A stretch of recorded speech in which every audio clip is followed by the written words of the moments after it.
Bismillahirrahmanirrahim.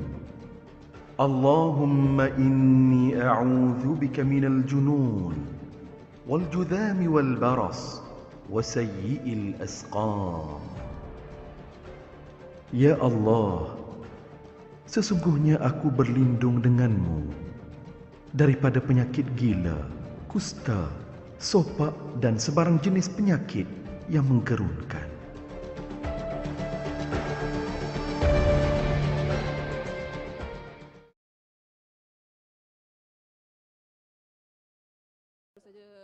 Perdana Menteri Tan Sri Muhyiddin Yassin sebentar tadi menerima suntikan vaksin COVID-19 Pfizer-BioNTech sekaligus menjadi rakyat pertama negara ini yang berbuat demikian.